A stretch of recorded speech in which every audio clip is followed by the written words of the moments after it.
The rain hit the windshield like nails. Mark Dalton sat in his truck outside the restaurant, engine off, headlights dimmed. He hadn't been invited to the dinner, but he came anyway, not to eat, but to see. Through the foggy glass, he watched her, Jenna, throw her head back in laughter, hand resting on Kyle's arm like it belonged there. She wore the red dress he bought her for their anniversary. She told him she gave it away.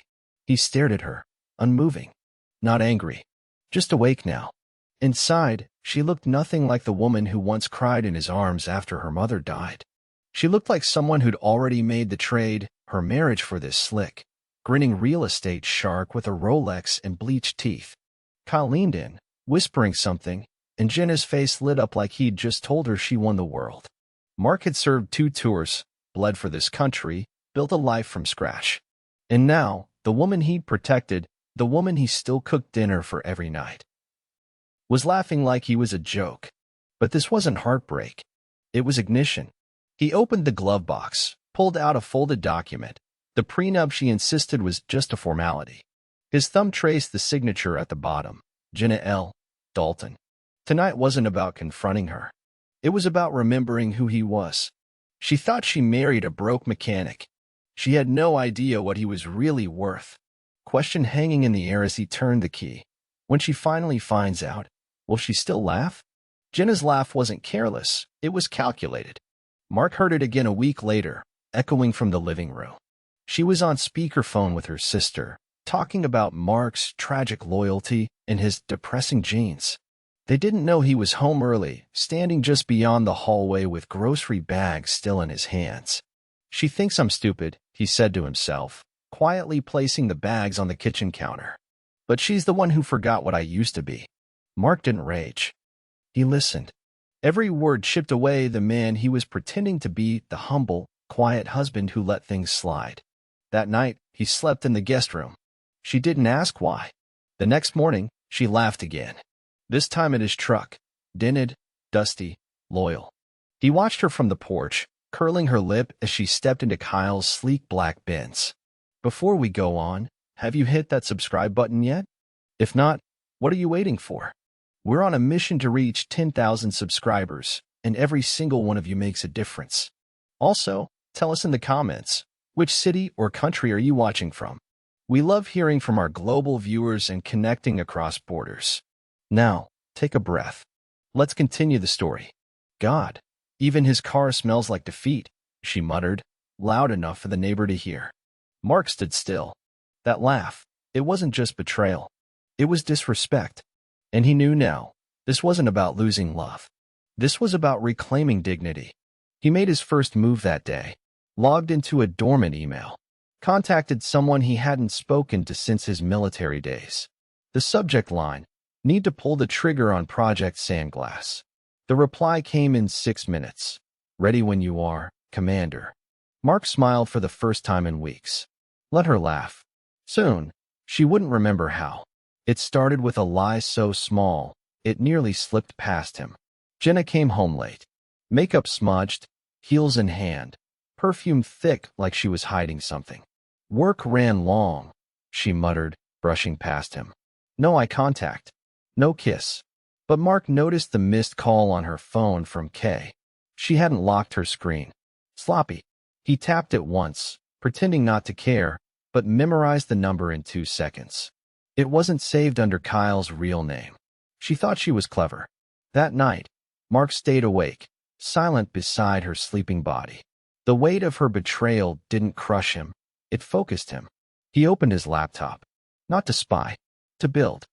Project Sandglass wasn't just revenge. It was calculated, cold-blooded, patient power. Within days, he transferred shares, cleaned up holdings, rerouted funds. Jenna always assumed the garage was his main income. She never knew about the app he co-founded that sold for 8 figures. Why would she? He dressed like a broke man because he didn't need to prove himself. Mark made his second move. Booked a meeting with the divorce attorney he'd vetted a year ago but never called. When do you want to file? She asked, flipping through his documents, barely hiding her shock at the assets list. He leaned forward. When she's smiling the most. That's when I want to pull the floor out. Mark stepped into the garage at 6:02 a.m., Same as always. Jenna still thought this was his whole life. The creaky tool chest, the grease-streaked rags, the customers who barely noticed his name on the receipt. She never asked about his nights or the calls he took after midnight. Never wondered why he worked Sundays, even when business was slow. She thought she married a good man, but a small man. Predictable. Ordinary. She never saw the man behind the walls. Mark pulled the tarp off a matte black briefcase hidden behind an oil drum. The biometric lock clicked open at the touch of his thumb. Inside were 2 flash drives, a prepaid burner phone, and a sealed envelope labeled Trigger File. He didn't need to open it. He knew every document inside by heart: records of transfers, shell companies, real estate, digital assets, every dollar she never knew he owned. The garage lights flickered as he uploaded a secure file to a private server. The walls buzzed with an old radio playing classic rock, a sound so familiar it felt like camouflage. Then the door creaked. Jenna peeked in, still in pajamas, her voice casual. "You'll be late for Roy's breaks." He nodded. "I'll get to it." She didn't ask what he was working on. Didn't see the spreadsheet with over $8 million in hidden tech stock portfolios. She turned and left, yawning like none of it mattered. He watched her go, then turned back to the screen. "You married the surface, Jenna," he muttered under his breath. "But the man underneath? That's the one you should have feared."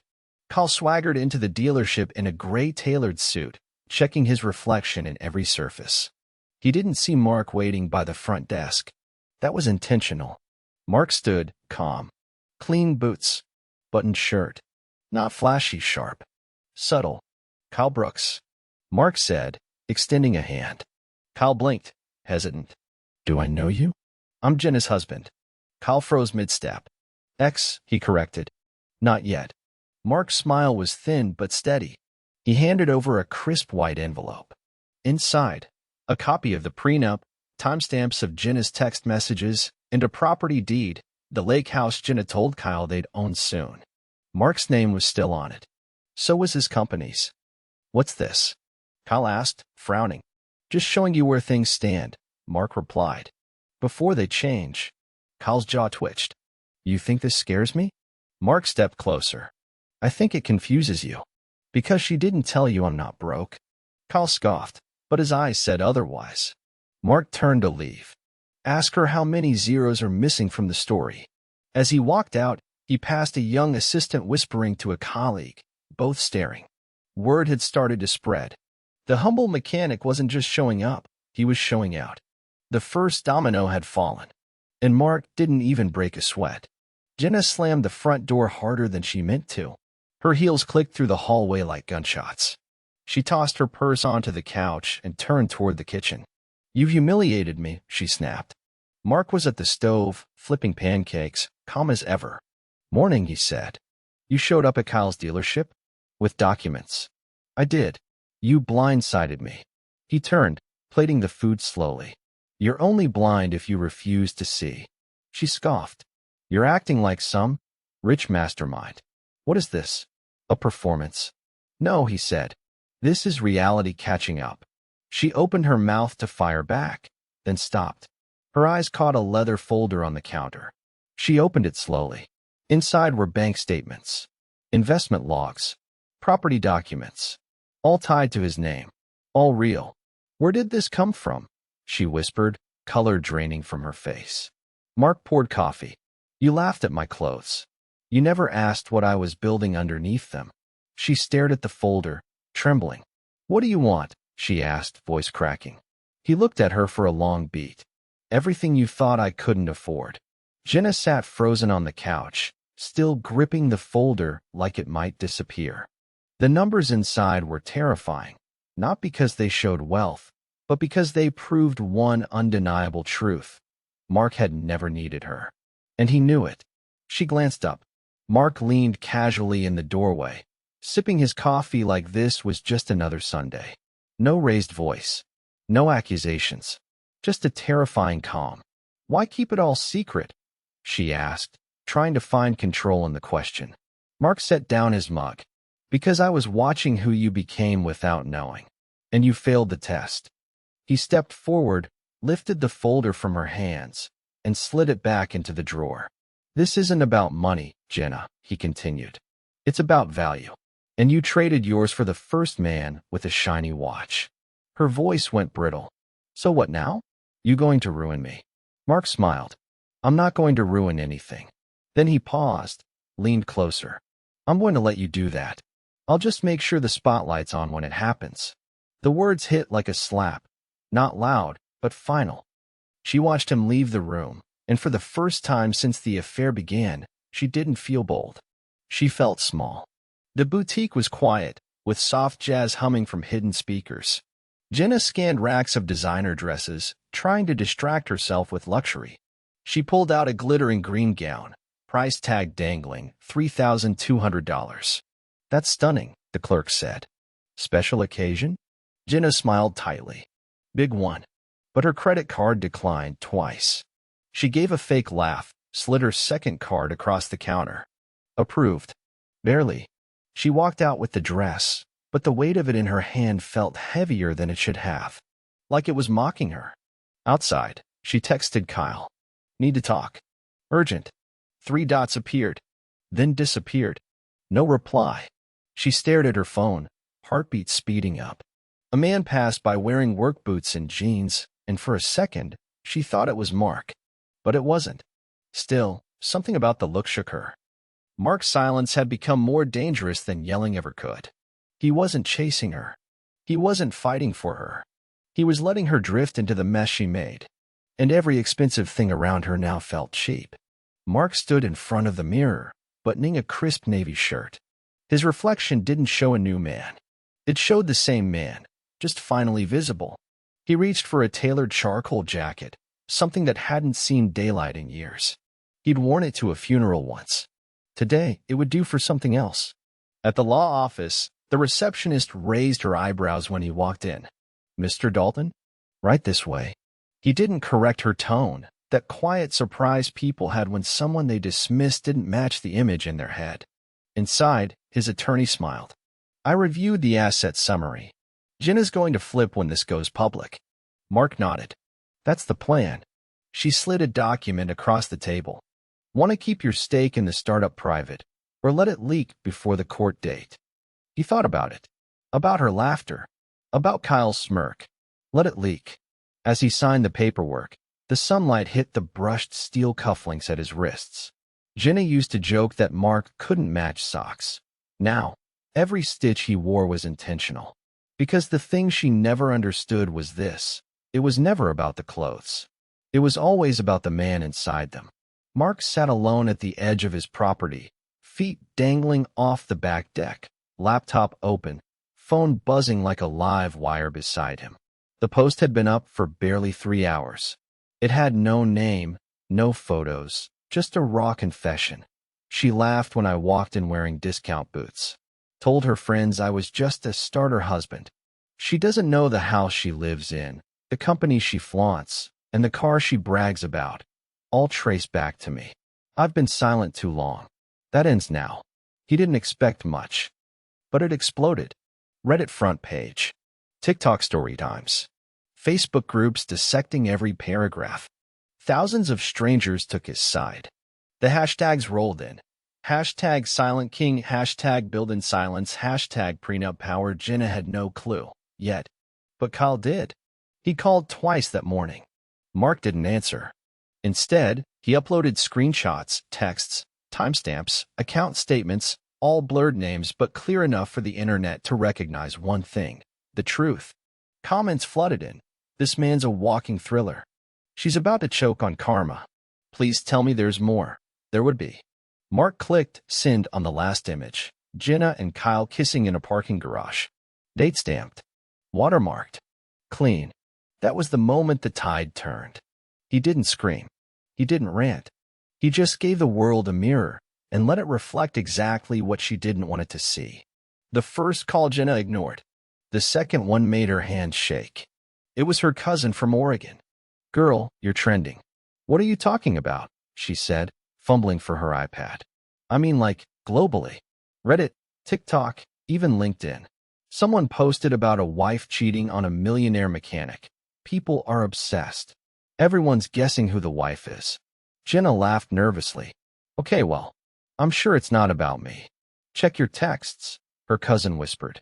Look at the parking garage photo. Her blood went cold. She clicked the link. And there it was, her back turned, but unmistakably her. The red heels, Kyle's hand around her waist. Blurred faces, but obvious bodies. Her private sins now internet gold. Comments beneath the post blurred between savage and stunned. Imagine trading your king for a clown. She really fumbled generational wealth. The screen blurred as her eyes welled up. She threw her iPad across the room. It shattered on the hardwood. Kyle texted, "We need to talk.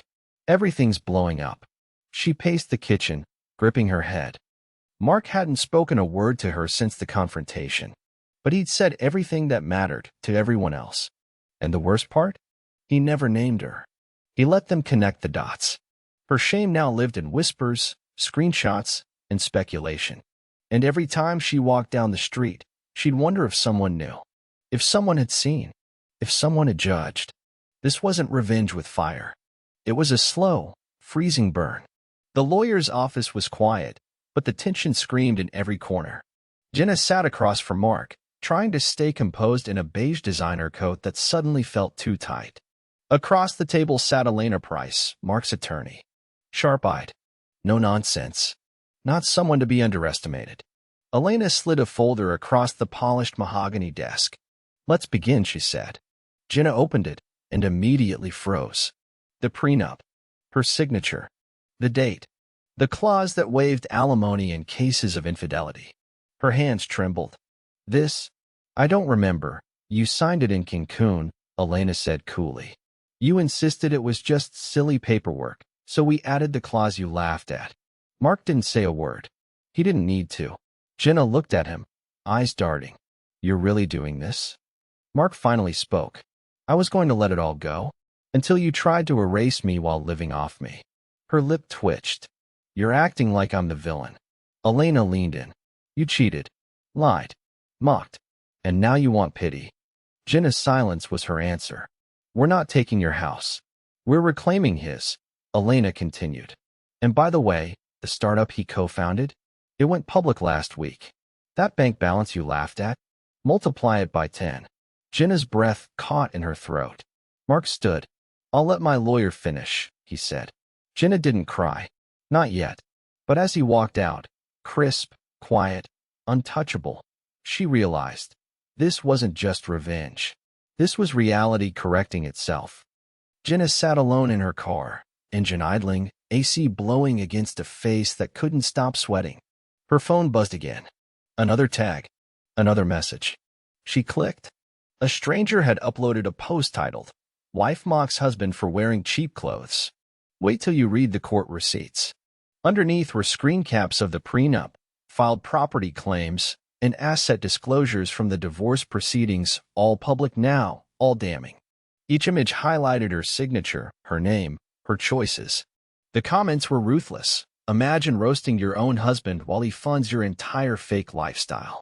Sis went from girl boss to gas station wine, real quick.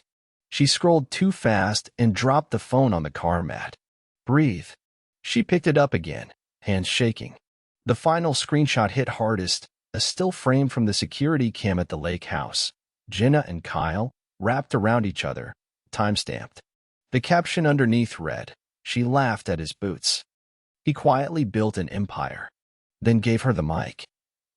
No one was defending her. Not even her own sister, who just unfollowed her on Instagram. This wasn't a rumor mill. This was evidence, cold and brutal. And now it was read by millions. She looked up, eyes glassy, and whispered, "How do you come back from this?" But deep down, she knew the answer. "You don't." Carl Brooks sat behind his desk, but it didn't feel like his desk anymore. The blinds were drawn. His assistant had called in sick. His voicemail was full. Clients had started pulling listings without explanation. The knock on the door wasn't loud, but it felt final. Mark walked in like he belonged there. Carl stood, instantly defensive. "You can't just show up here." Mark didn't respond. He walked to the bookshelf, picked up a silver-framed photo of Jenna and Kyle at some cocktail gala. "Nice suit," he muttered, placing it face down. I'm warning you, no, Mark said, turning. You're realizing something. That you weren't the threat. You were the pawn. Kyle scoffed. You think this scares me? Mark dropped a file on the desk. Read it. Inside, full financial audits of Kyle's shady deals, money laundering through dummy properties, tax evasion, fake shell companies. Compiled quietly by Mark's old friend in military cyber intelligence. I hand this over to the IRS in 72 hours, Mark said. Unless you do something first. Kyle stared, panicked. What the hell do you want? Walk away, Mark said. From her. From the business. From everything. Kyle's mouth opened, but no sound came. I said walk. Or watch it burn. Mark left, never looking back. As the office door shut behind him, Kyle collapsed into his chair. He read the documents again, and realized he was already out. Jenna knocked on her parents' door with shaky hands. She hadn't spoken to them in weeks, not since the story broke. Her father had left her on red. Her mother answered calls with one-word responses. The door creaked open. Her mother stared, blank. You look tired. Jenna tried to smile. Can I come in? Inside, the air felt colder than usual. Framed photos of her childhood lined the hallway, younger, innocent versions of herself. She barely recognized the girl. They sat at the kitchen table. Her father entered silently, holding a printed stack of screenshots. This what you've been doing? He asked, tapping the stack. Dad, your name's everywhere. You humiliated him. Jenna's throat closed. You don't know the full story. Her mother raised an eyebrow. Then tell us. She looked down. Mark, he was never honest either. Mark didn't cheat, her father shot back. He didn't lie. He didn't mock his marriage in group chats. Jenna flinched. I made mistakes, she whispered. You made a spectacle, her mother replied. You didn't just ruin a marriage. You made our name a punchline. Tears welled in Jenna's eyes. He made me feel small, she said, voice cracking. No, her father said. You did that to yourself. Silence. She stood, her hands trembling. Outside, her car waited, now scratched from some angry stranger who recognized her at a gas station. Inside, her past waited, judgmental and quiet. For the first time, she realized, this wasn't just his revenge. It was her consequences. The marble floors echoed under Mark's boots as he stepped into the private wing of Lexington First National. He'd been here before, years ago, quietly, while Jenna thought he was doing inventory at the shop. But this time, he wasn't hiding. This time, the suit stood when he entered. Mr. Dalton, said the bank manager, extending his hand. Right on time. Mark followed him into a glass-walled room where the skyline poured in through tall windows. The manager slid a leather folder across the table, asset reports, foreign accounts, silent partnerships. All intact. Everything's in position, the manager said. You're set to move funds wherever needed. Mark nodded. Keep it in my name. Make sure nothing touches hers. The man hesitated. Even the joint properties? Especially those. Outside the conference room, a young intern stared at him with curiosity. Mark's name had been whispered lately in circles that used to ignore him. Tech blogs. Business sites. People were finally looking closer. And the deeper they looked, the more they found a man who'd played the long game and won. Back in his truck, Mark opened his phone. A message blinked from Elena, his lawyer. Court date moved up. Jenna requested it. She's cracking. He texted back. Good. Let's bring it home. He pulled out of the parking garage with no music, no noise, just the quiet, deadly hum of control. Jenna had mocked his bank balance. Now it was the one thing she couldn't touch. Jenna sat in the restaurant bathroom, staring at herself in the mirror. Her makeup was perfect, but her eyes betrayed her. Kyle didn't show. She'd planned the evening, picked the dress, made the reservation. He ghosted her. And the worst part? It was her birthday. She wiped under her eyes and forced herself to walk back out. The waiter had reset the table. He'd waited 20 minutes before finally removing the second menu. Will anyone be joining you? He asked politely. Jenna stared blankly. No. As she sipped her wine, her phone buzzed. A new email. Court confirmation. Final hearing date set. And beneath that, A message from an unknown sender. Funny thing about balance. Some lose it when they get everything. Others gain it once they lose the wrong person. No signature. But she knew. Mark was watching. Not maliciously. Not obsessively. Just deliberately. Her fork stayed still. She couldn't eat. Couldn't pretend. Everything she'd built, the image, the romance, the laughter, was a house of cards collapsing under its own lies. And the man she tried to tear down? He was building skyscrapers. In that moment, Jenna didn't feel betrayed. She felt left behind. The next morning, Jenna tried one last desperate swing. She arrived at Mark's garage, dressed in designer sneakers and fake humility. Her voice was sweet, eyes a little wet, just enough to look real. "Can we talk?" she asked. Mark looked up from under the hood of a customer's truck. Wiped his hands. "About what?" She stepped closer. "About us." "There's no us, Jenna," he said calmly. "There's the truth. And then there's whatever you're selling." "I made mistakes," she whispered. "No," Mark said, stepping out. "You made choices. You laughed at me. You cheated. Then you thought I'd just fall apart? I didn't know that I was building something," he cut in. "That I had more value than the suit I didn't wear?" She lowered her gaze. "I lost everything," she said. "No," he replied. "You never had it. You were borrowing it from someone who earned it." The words didn't sting. They sliced. She reached out, as if to touch his arm, but he stepped back. "You're not here to apologize," he said. "You're here because Kyle ran. Your parents closed their door. Your followers turned on you." She said nothing. Didn't deny it. Mark tossed a rag into the bin and returned to the engine. "You once told your friends I was just a blue-collar face. Remember that?" She swallowed. "I didn't mean it." He gave a half smile. Not cruel, just done. Maybe not. But it meant something. He didn't ask her to leave. He didn't need to. Jenna turned and walked out. The sun hit her diamond necklace, the last gift he ever gave her. She tucked it into her collar. It sparkled, but it was caked in dirt. It was past midnight when Mark stepped into the old bar off 9th Street. Dim lights, pool table with one leg shorter than the rest, jukebox stuck on a Springsteen loop. In the back sat a man with a face like a steel trap, buzzed head, faded marine ink across his knuckles. Cole Harding. A man Mark hadn't spoken to in 6 years. "You're late," Cole said, sliding over a whiskey. "Didn't think you'd come," Mark replied. "I didn't come for you. I came for what she did to you." They sat in silence for a beat. Mark pulled out a flash drive and set it on the table. "Need this uploaded." Discreetly.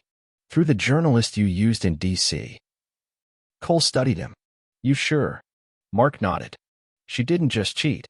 She used me to build her image, then mocked me for not matching it. She painted me as small. I'm done staying quiet." Cole smirked. "I read the Reddit post. Never thought you'd go public." "I didn't," Mark said. "I went surgical." Cole leaned back. "You want this next move to hit hard?" "I want the world to see what she showed behind closed doors and what I hid." He stood up to leave, but turned back. "And Cole, keep my name out of it. I want this next blow to come from nowhere." Cole saluted with his glass. "You got it, Commander." By morning, thousands would read the truth, but none would know who just set the match. Jenna stood in her bathroom, staring at her reflection under the unforgiving lights. No filter, no retouching, just her face, tired, drawn, 1,000 miles from the woman in her old Instagram reels. Her phone buzzed. Again. She picked it up and froze. Another article. This time not just gossip or speculation.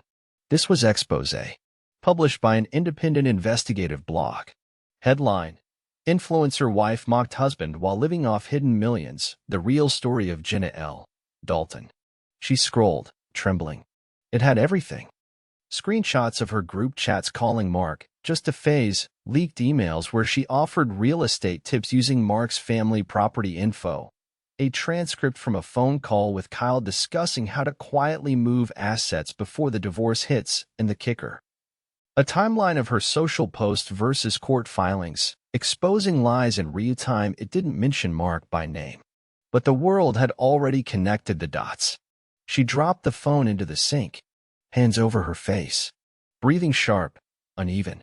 Even her own image felt hostile now. She stared into the mirror again, whispered, "Please, just let this pass." But it wouldn't. Because it wasn't just about betrayal anymore. It was about who she chose to be when no one was watching. And now, everyone was.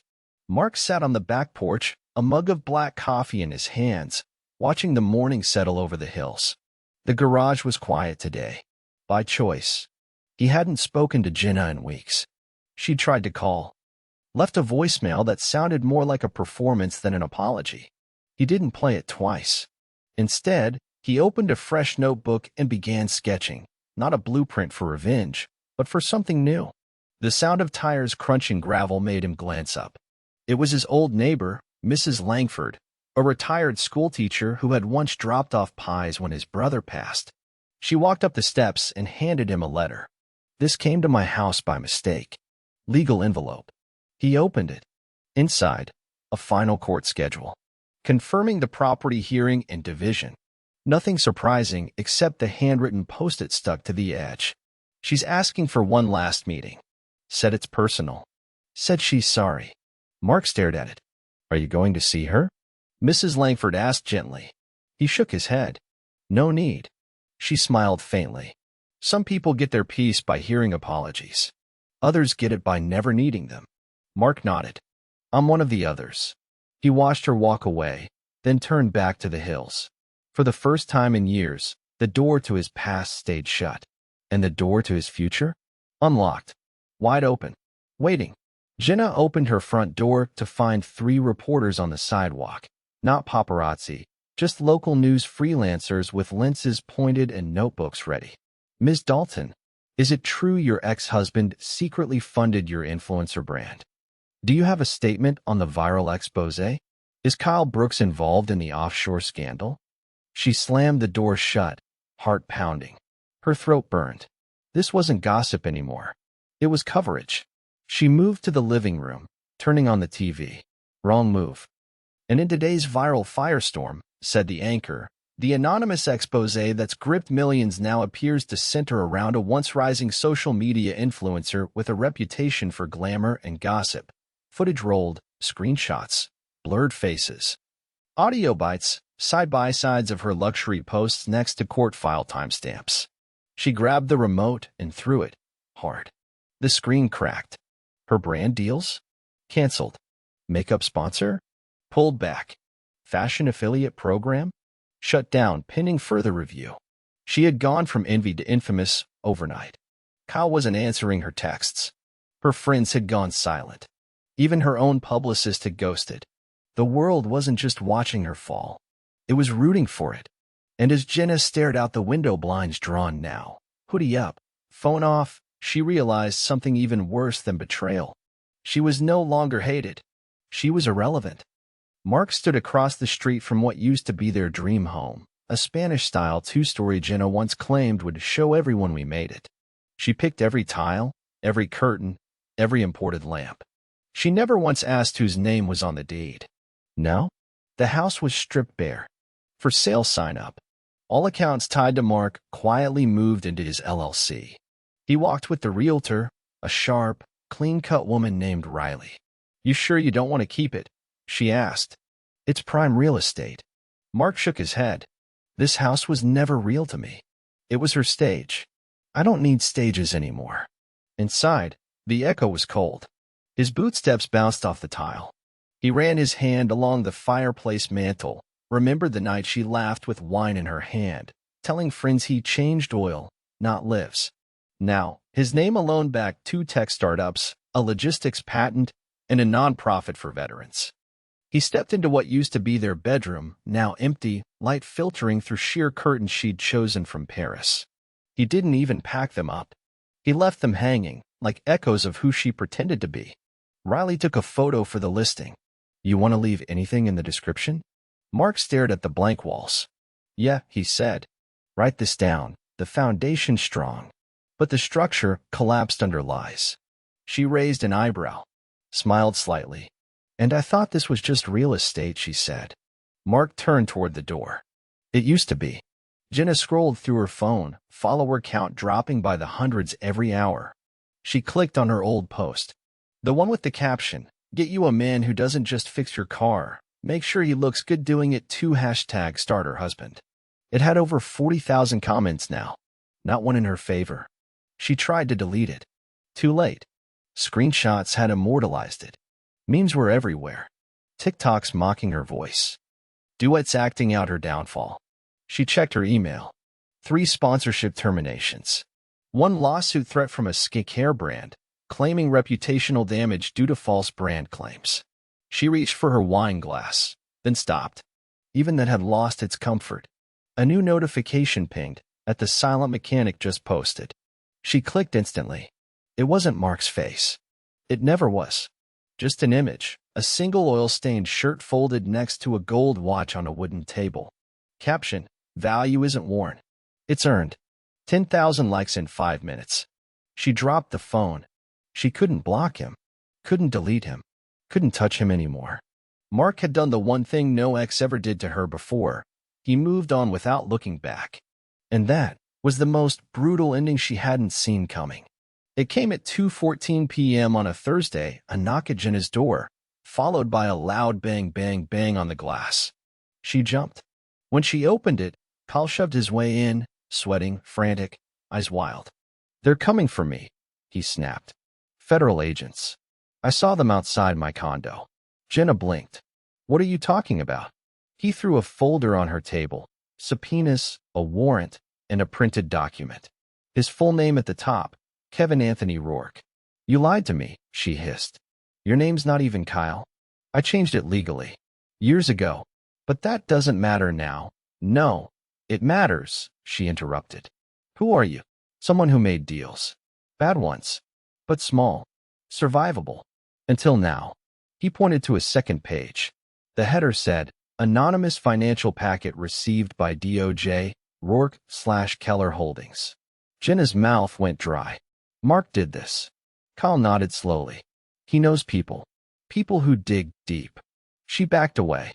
"I can't help you. You were in on some of this," he snapped. "You used his property documents. His accounts. I didn't know you were a criminal. And I didn't know you were sleeping with a tech genius in work boots." They stared at each other, breathless. Kyle walked out without another word. Jenna stared at the documents, her own name now flirting with felonies. Her foundation wasn't just crumbling. It was toxic. Mark stood at the courthouse steps in a fitted black coat, no logo in sight. He didn't dress rich. He dressed intentionally. Reporters lined the sidewalks, not for him, yet, but for Kyle Rourke. News had broken early that morning. Real estate fraud, embezzlement, shell laundering. Mark didn't gloat. He didn't even smile. Inside the courtroom, he passed Jenna, seated on the far end of the bench. Pale, smaller than before, her designer clothes now looking like armor that didn't fit. She turned slightly, lips parting as if to say something, but she didn't. She just watched him take his seat at the front with his attorney. Judge Daniels entered. Gavel hit.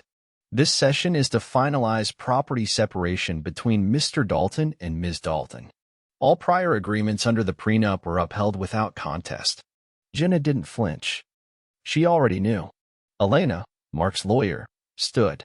"Your Honor, before we adjourn, we'd like to introduce a sealed document detailing Ms. Dalton's use of our client's business credentials in unapproved third-party transactions. We are not seeking damages, only a permanent no-contact order and full closure of shared accounts." The courtroom murmured. The judge looked at Jenna. "Any objection?" She shook her head. "No," she whispered. Mark didn't even look at her.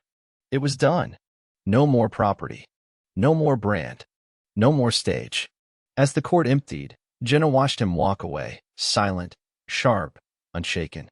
He wasn't the man she mocked in her group chats. He was the man she never bothered to learn. Mark sat alone at the cafe across from the courthouse, stirring sugar into his coffee without drinking it. The weight of closure wasn't heavy, it was quiet. His phone buzzed. "Private number." He answered. "Mr. Dalton?" a woman's voice asked. "Speaking. This is Dana Reyes with the Valor Initiative. We run a foundation spotlighting military veterans who've overcome extraordinary personal battles. Your name came across our radar. Someone sent in your Reddit story. and then your nonprofit registration. Mark raised an eyebrow. Okay, we'd like to feature you in a national segment. You'd be the face of rebuilding, of silence turned strength. Mark said nothing for a moment. Then why now? Because you didn't just walk away. You built while bleeding, and people are noticing. He exhaled slow, measured. I'll think about it. Take your time, Dana said. But just know, people are watching you, and for the right reasons. The line went dead. Mark looked at the phone in his hand, at the court building in the distance, at the cars rolling by. For years, Jenna had seen him as invisible. Now the country was asking him to speak. He picked up his coffee and finally drank it. Warm, strong, steady. The gala invitation sat untouched on Mark's dresser for 3 days before he RSVP'd. He didn't want attention, but this wasn't about ego. This was about ownership of his story. And that night, he intended to walk in as the man the world had whispered about, but never truly seen. The night of the Valor Initiative Gala arrived with city lights painting the skyline. Black limousines lined the hotel entrance. Veterans, CEOs, senators, all in attendance. Mark stepped out in a charcoal 3-piece suit. Tailored, subtle, military-style cufflinks, a quiet nod to where it all started. Inside, flashbulbs hit him like sparks off steel. Is that him? That's the one from the story. The Mechanic King. He wasn't used to the noise, but he didn't flinch. Dana Reyes, the Valor director, greeted him with pride. We told your story, Mark, she said softly. You didn't just survive betrayal. You redefined what strength looks like. He nodded once. Thank you for seeing it. On stage, as he stood behind the mic, the room went silent. I wore cheap clothes, he said, because I was raised to earn, not to prove. He paused, and when someone laughed at that, I didn't fight back with noise. I built in silence. That silence made space for something better. Applause. Thunderous. Earned. And as the lights danced off crystal chandeliers, Mark looked out across the room. Jenna wasn't there, but her choices had filled every seat. Jenna sat cross-legged on the floor of her rented apartment, blinds closed, frozen dinner half-eaten beside her, scrolling through Instagram. There he was, Mark, on stage, in a suit, head held high. The Valor Initiative's account posted a video clip, From Betrayal to Billionaire, Mark Dalton's story of silence, scars, and rebuilding. Watch what dignity looks like. Her fingers trembled. Comments poured in. What a man. Built different. Literally. And she traded that for Kyle? She wanted to throw the phone, but she didn't. Not anymore.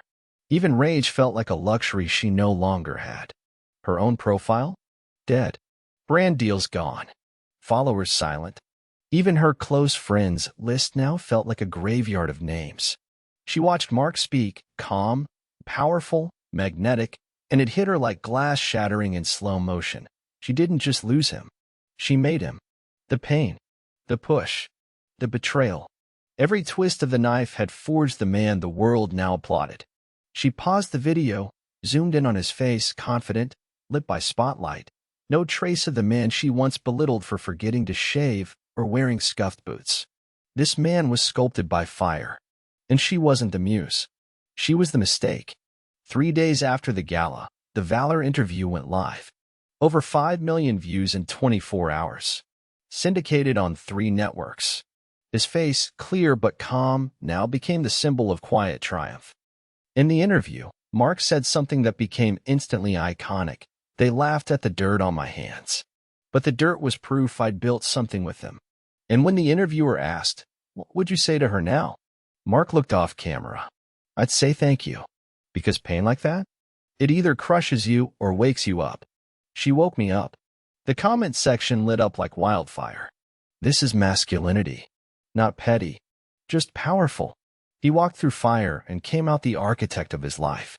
Even Jenna's former brand partners shared the video. Quiet. Subtle. But intentional. She couldn't hide anymore. She couldn't even pretend. Because the man she once edited out of photos now couldn't be edited from the narrative. He wasn't part of the story. He was the story. Mark wasn't used to attention.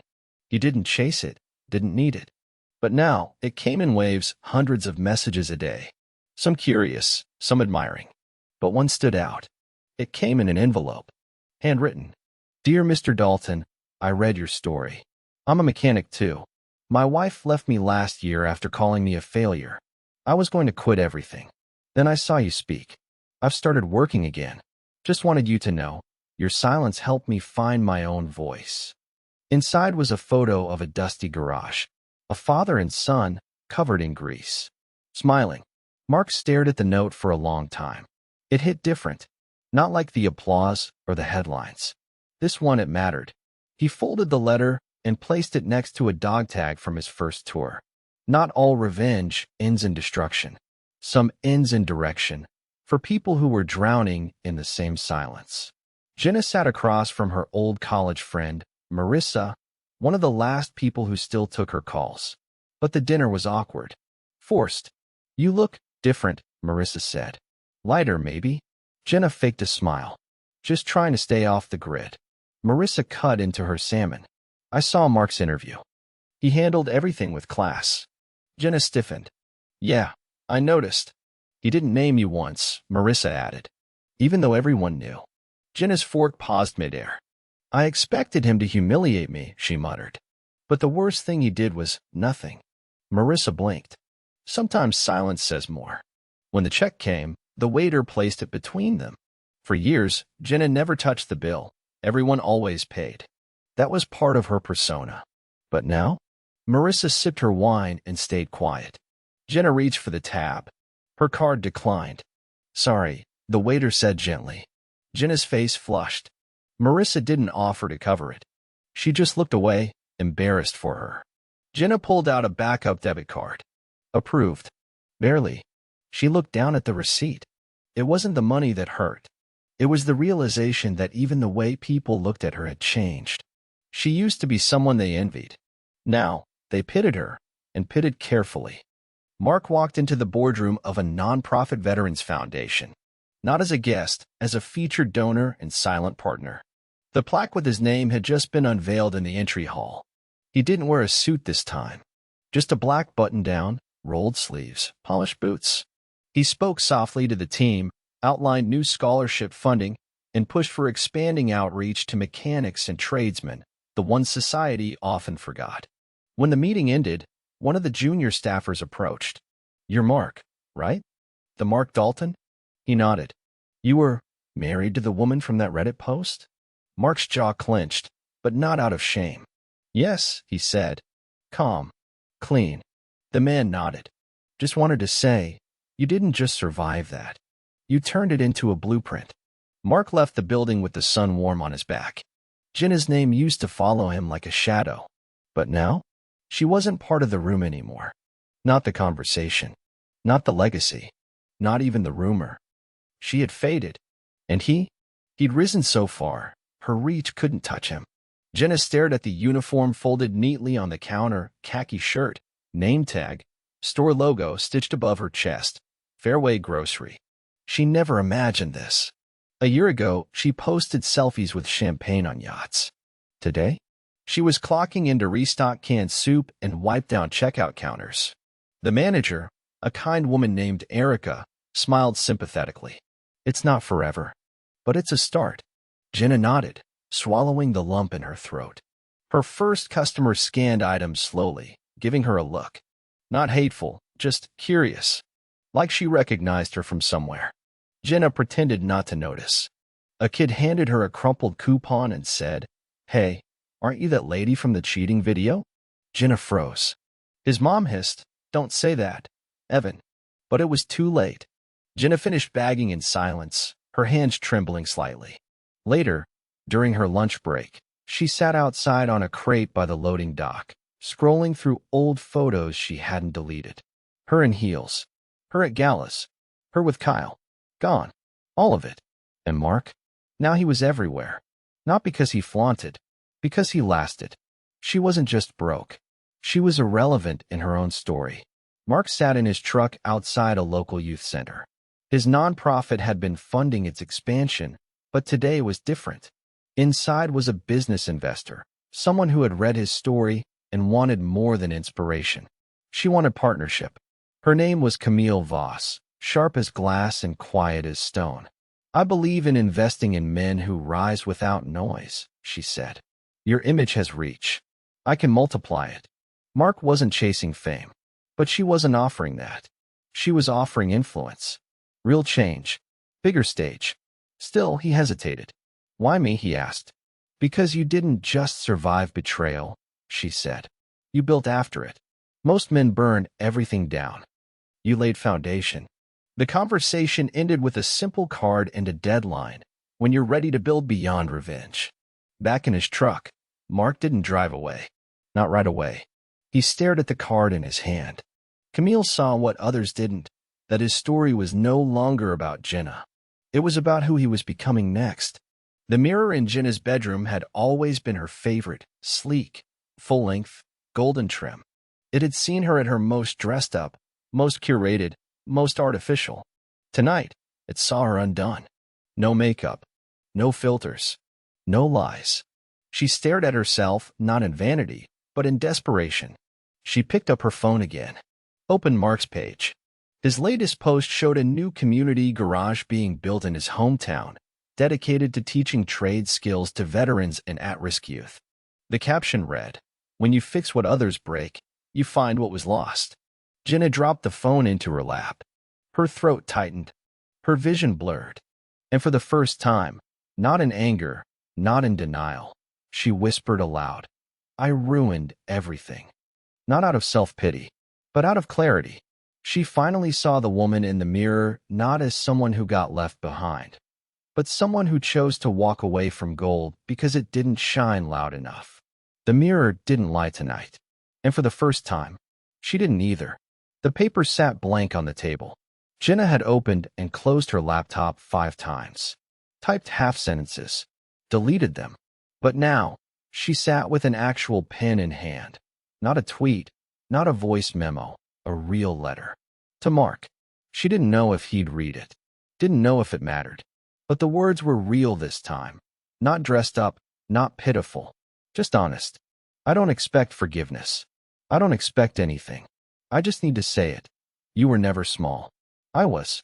I was so obsessed with being seen that I couldn't see what was standing in front of me. You built things while I broke them. I destroyed something priceless, and I can never get it back. But I hope you keep building.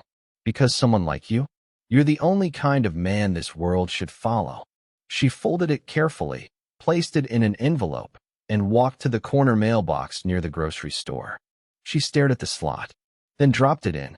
She didn't feel fixed, but for the first time in a long time, she didn't feel fake. Mark stood at the ribbon-cutting ceremony for the Dalton Center for Trade and Veterans Empowerment, a sleek, steel and wood facility surrounded by banners, applause, and young men with calloused hands and hope in their eyes. He gave a short speech. Not flashy, just truth. I used to think revenge was the goal, that proving people wrong would be enough. But I realized something. Revenge ends. Purpose lasts. Cameras flashed. People clapped. Beside him stood Camille Voss, the investor who believed in more than his anger. She nodded, proud. After the ceremony, a teenage boy walked up to him. You really started with nothing? Mark looked him in the eye. No, I started with doubt, and I used it to build. Later, alone in his office, he found a white envelope on his desk. No return address. Just his name, in handwriting he hadn't seen in years. Jenna's. He didn't open it right away. Instead, he set it on the desk beside a photo of his brother. Then exhaled, not out of pain, not out of rage. Out of closure. Because some stories don't need to be reread. They just need to be ended. The community board at Fairway Grocery had a new flyer pinned to it. Now hiring, Dalton Center, trade school admin assistant. Applicants must be organized, honest, and willing to grow. Jenna stared at it for a long time on her break. She didn't take a photo, didn't grab it. She just read it and realized she was qualified. Not on paper, but in soul. Would she apply? She didn't know. But for the first time, the idea of building something even small, even quietly, didn't scare her. Because legacy wasn't about spotlights. It was about being useful again, even if no one clapped. The wind swept through the front porch of Jenna's childhood home, rattling the screen door. She hadn't been here in months. Her parents hadn't invited her. She came anyway. When her mother opened the door, her expression said everything. "I don't want money," Jenna said before she could speak. "I'm not here for that." Her mother let her in without a word. The living room hadn't changed, same old recliner, same photo of her graduation on the wall, except now the frame was slightly tilted. "I sent him a letter," Jenna said quietly, scanning the room. Her mother nodded, sitting down. "Did he answer?" "No," Jenna said. "But I didn't write it for a reply. I just needed to say something real." There was silence between them, heavy but not angry. Her mother leaned forward. "You always wanted more. Glamour, lights, status. But sometimes more isn't better. Sometimes more is louder." "I know," Jenna whispered. They sat for a long time. Two women, one truth. She got up to leave. Before she reached the door, her mother called out, "You're not beyond redemption, Jenna." She turned slightly. "Then why does it feel like I've already died?" "Because the old version of you did." Her mother stood. "And maybe that's a good thing." Mark received the invite by mail. A navy envelope. No branding, no frills. Just clean gold foil lettering across the front. Dalton Center, first-class graduation ceremony. He'd funded it. He'd helped design it. But this time, he wasn't hosting. The students were. Inside the envelope was a small handwritten note. "We know you're busy, but if you show up, it would mean the world. You gave us more than tools. You gave us our futures." Cody, class of 25, Mark sat back in his chair, staring at the words. He thought about the nights he'd worked alone under a dying garage light. The day Jenna laughed at his faded jacket. The silence that followed. And now? He was being asked to stand in front of dozens of young men and women who only knew one version of him, the one who had risen. He set the envelope on his desk beside Jenna's unopened letter. One represented closure. The other? Beginning. He picked up his keys. Jenna sat in the echo of a cold conference room. Fluorescent lights. White walls. A glass water pitcher nobody touched. Across from her was her final lawyer, not the high-end shark she once bragged about, but a firm-appointed representative from a legal aid clinic. All she could afford now. He opened the folder. Last phase of proceedings. Courts officially denied your appeal for asset review. The prenup holds. Jenna didn't speak. "You're legally prohibited from claiming any future stake in Mr. Dalton's companies, properties, or earnings. Additionally, all social media content using his name or likeness must be removed. Permanently." Jenna nodded. The lawyer hesitated. "There's one more thing." She looked up. "His legal team submitted a clause barring you from ever using his story for profit. No memoirs. No podcasts. No interviews. If you ever try to sell your version of what happened, I know," she said flatly. "It's over." He slid one final form across the table. "Sign here. It ends everything." She signed. Her name never looked smaller. As she walked out of the building, the wind felt sharper than before. The sidewalk louder. Life was still moving. Only now, it had left her behind for good. 3 months later, in a different courtroom, Mark sat beside Elena, his attorney. She was dressed in deep navy, calm and composed. The room wasn't packed. Just the press, a few guests, and the board of trustees from Valor. This was a recognition hearing, an official filing for philanthropic honors and financial transparency regarding the Dalton Foundation's rapid growth. The judge smiled. "Mr. Dalton, your records have been reviewed. Your foundation's audit is cleared without flaw. And your personal bank balance." He looked up from the document. "Let's just say, you've earned every zero." The room chuckled lightly. Elena leaned in and whispered, "The woman who laughed at your clothes is probably watching this." Mark didn't smile. He didn't need to. This wasn't about her anymore. This was about truth declared under oath. Publicly. For every man who was told they weren't enough. For every person who chose quiet work over loud lies. Mark didn't rise to make them clap. He rose so they'd never doubt silence again. The studio lights were soft, the room warm, the cameras rolling, but the moment didn't feel performative. It felt earned. Mark sat across from a seasoned journalist known for interviewing world leaders and corporate legends. But tonight, she leaned forward with sincerity. "Mark," she said, voice gentle, "you never named her. Not once. Not in the viral post, the interviews, or the court filings. Why?" He looked at her. Calm. Measured. "Because she's not the story." "Then what is?" He paused. Just long enough for the silence to land. "Rebuilding. Quietly. While no one's clapping. While they're laughing. While they're leaving." The camera panned in closer. "I didn't win because I was right. I won because I kept building while everything around me fell apart. And when I stopped trying to prove myself, the world saw me." The host blinked, visibly moved. "And what do you say to the millions watching who feel like they're starting from the bottom?" Mark leaned slightly forward. "Start small. Start invisible. Start angry if you have to. But just don't stop." The video aired the next morning. By noon, it hit 20 million views. By nightfall, it was everywhere. Schools played it. Podcasts quoted it. Dads shared it with sons. Women said, "I wish I had chosen a man like this." And somewhere, in a quiet apartment, Jenna watched the whole thing, alone. The Valor Legacy Awards weren't about tuxedos or champagne. They were about stories, earned, scarred, real. Mark stood backstage, wearing a dark gray suit. Tailored. Minimal. But it fit perfectly, not just on his body, but on the man he'd become. He wasn't hiding now. Not under grease. Not under silence. He was the story. As he walked to the podium, the applause was steady, not loud for hype, but loud for respect. He stood behind the mic. "I used to think my story ended the day she left." He paused.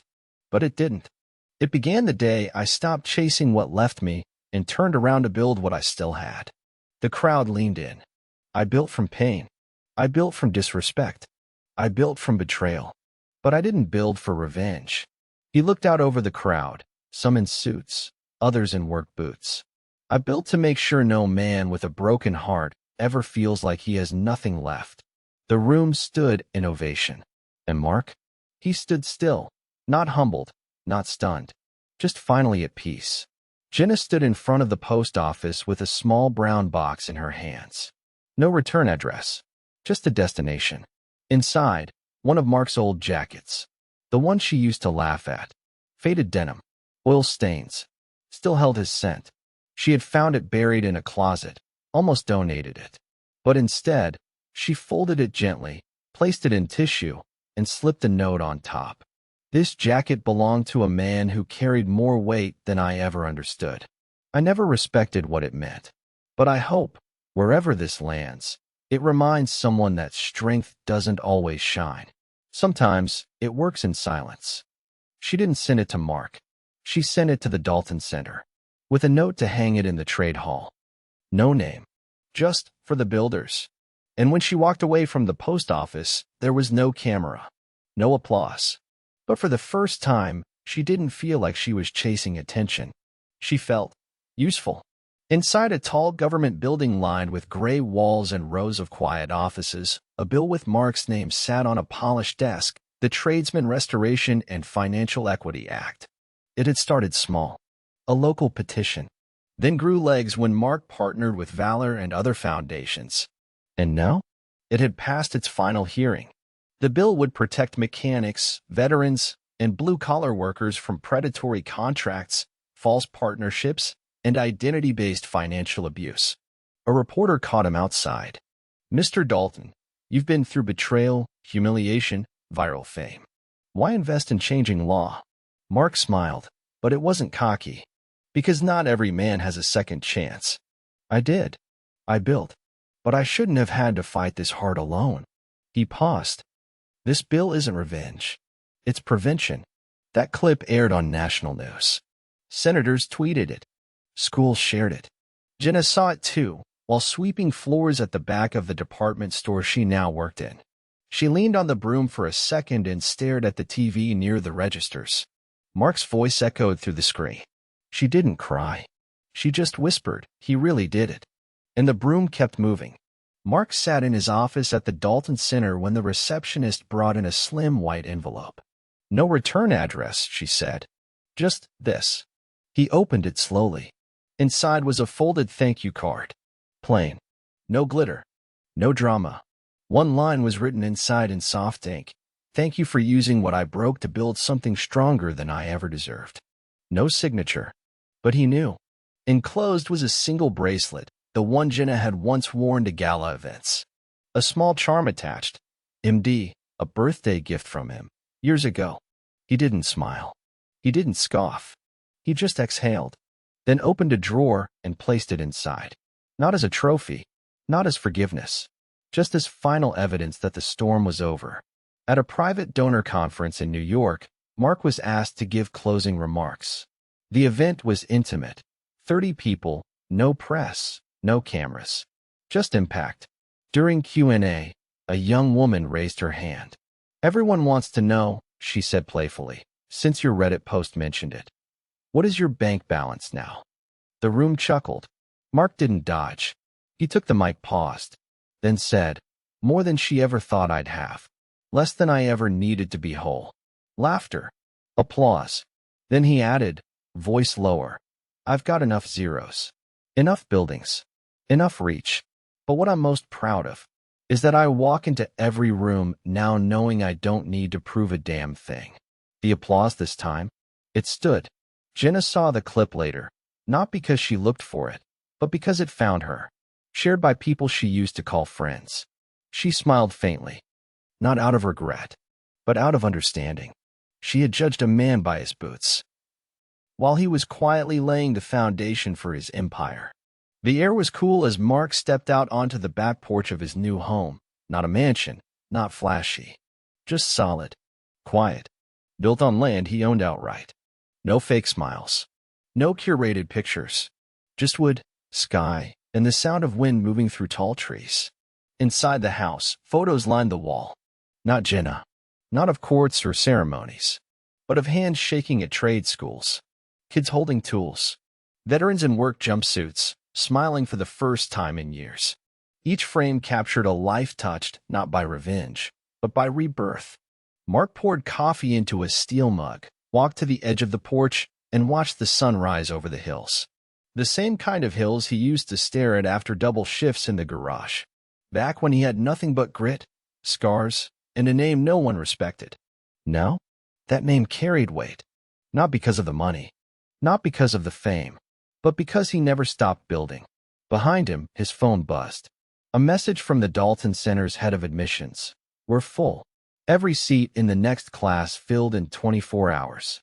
They said, your story gave them permission to start. Mark smiled, closed his eyes for a second. Then he whispered, more to himself than anyone else. You can break a man's heart, but if he learns how to rebuild it, you can't break him twice. He took a slow sip.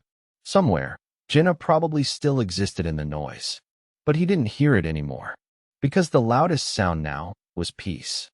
But here's the real question for every single one of you watching this. If someone stripped away your image, your comfort, your applause, would what's left be strong enough to rebuild from? Tell me in the comments. Where are you watching this from? Let's see where the real ones are tuned in from. And if this story hit you deep, don't just like. Don't just subscribe. Build with us. Because the next chapter? It's yours to write. The end.